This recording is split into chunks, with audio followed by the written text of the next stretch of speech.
Everybody, today we're going to be talking about the phases of mitosis, and technically mitosis is division of the nucleus of the cell. If we talk just about actual mitosis, we're not talking about dividing the cell into two separate cells yet. We're still just focusing on dividing of the nucleus. There's a separate process called cytokinesis that finishes the process and divides the cell into two new cells. Now, in looking at these cells created from mitosis, they are going to be genetically identical to each other and genetically identical to the parent cell that they came from. When they look at mitosis, they identify certain phases of mitosis, and this is characteristic of what's happening inside the nucleus and what's happening with the chromosomes inside the nucleus. So I'm going to give you the 4 phases of mitosis, kind of give you a drawing of what it looks like inside, and then I'll have you watch some videos that'll help show this as well as to what's going on inside the cell. So consider the first phase of mitosis, and by the way, in the cell cycle, as a reminder, this is the M phase. The first phase of mitosis is called prophase. This is my entire cell. The dashed line is the nuclear membrane.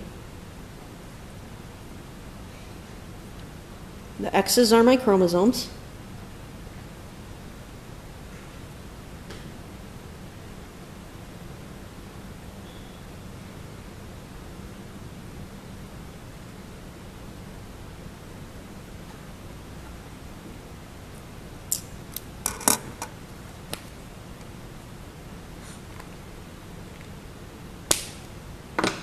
Some structures that are going to become visible for cell division that are difficult to see if the cell is not doing cell division would be what I have created in blue. These are called centrioles. They kind of look like an asterisk, and they're made of protein fibers. And then what's going to be connecting to these will be additional protein fibers that are called spindle fibers.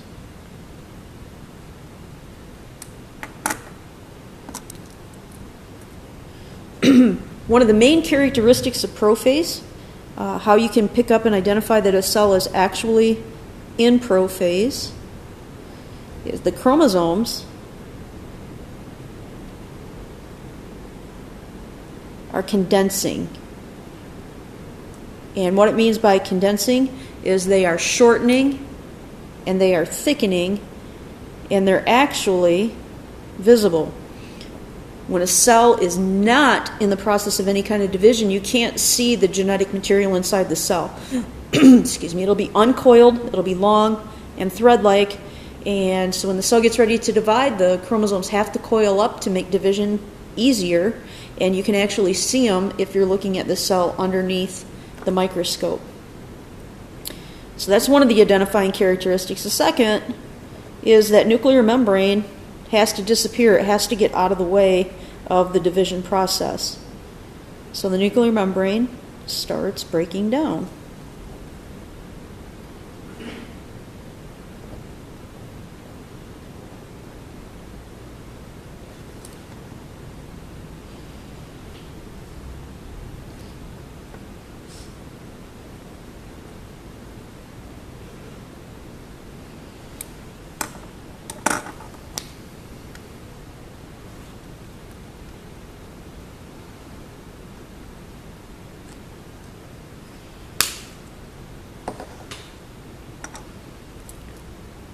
The second phase of mitosis is called metaphase, and this is the easiest phase to tell what's happening, to identify by name, because the chromosomes line up along the center of the cell. On opposite sides of the cell will be the centrioles, and then the chromosomes are connected to each centriole by these little spindle fibers.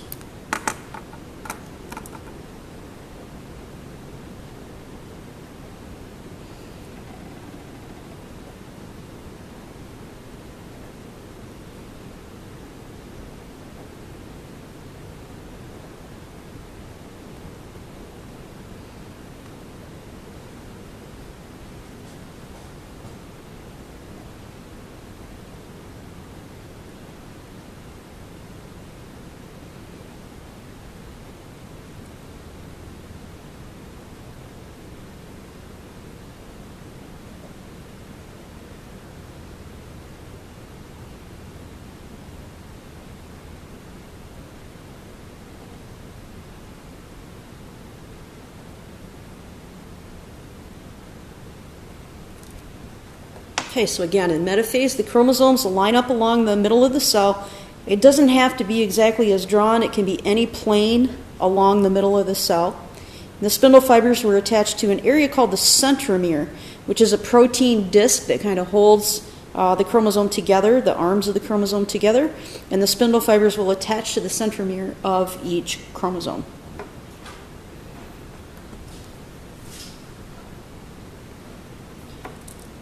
If we were looking at a human cell, incidentally, we'd have 46 chromosomes lined up along the center of the cell. So, too difficult to draw that many chromosomes, so we're using just 4 at this point in time.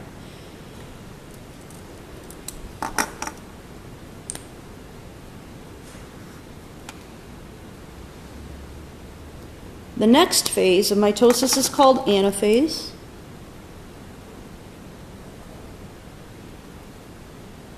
And in anaphase, these chromosomes are going to separate, and they're going to be called sister chromatids at this point. So it looks like half the side of an X.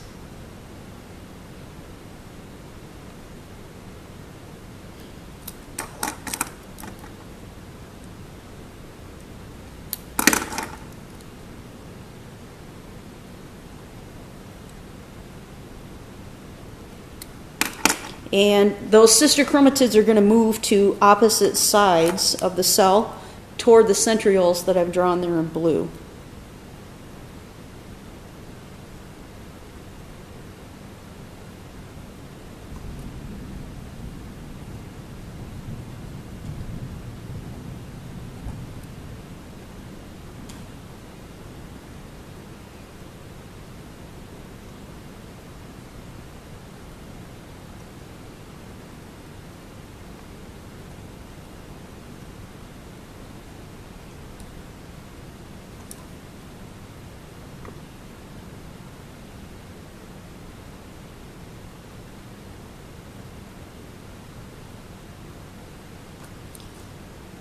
The last phase of mitosis is called telophase.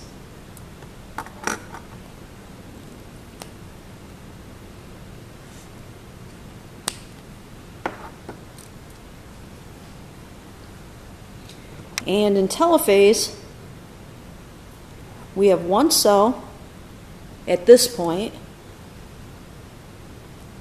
but we have 2 nuclei in one cell. So each group of sister chromatids that separated will be in those nuclei.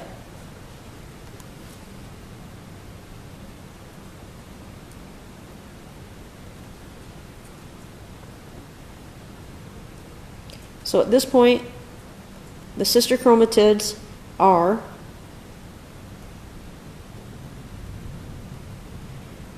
at opposite sides of the cell,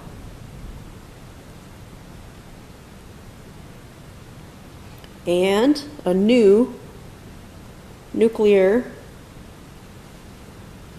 membrane will reform around each group.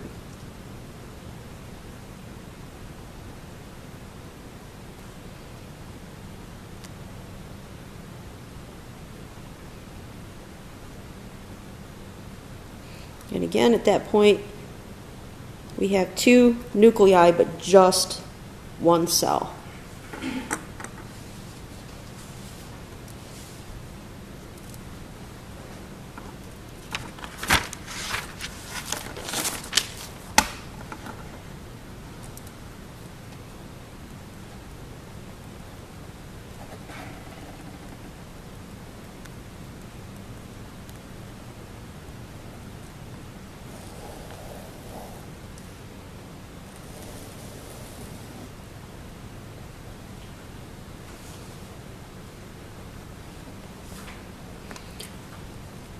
So the last thing that has to happen with our cell is it has to divide in two.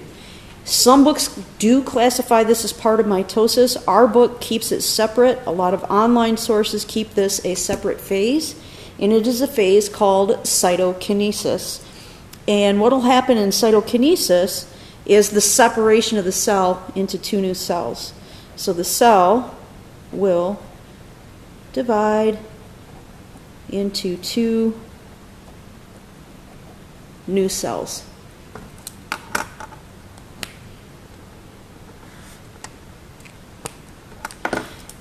At the end of this, we have two new cells that are genetically identical to each other in the original cell that they came from. So in an animal cell,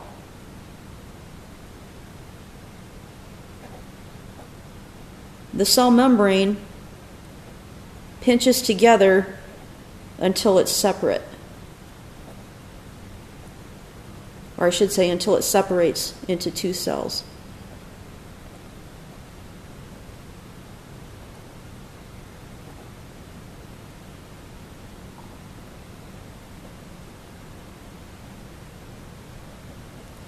So think of a balloon, like one of those long balloons you make animals with, how they just kind of pinch together in the middle. If you could fully separate it, then that'd replicate cytokinesis really well. In a plant cell, because they have a cell wall, it can't just simply pinch together.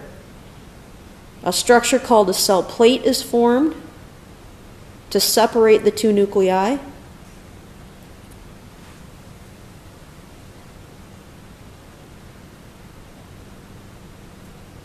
And that cell plate will become a new cell wall.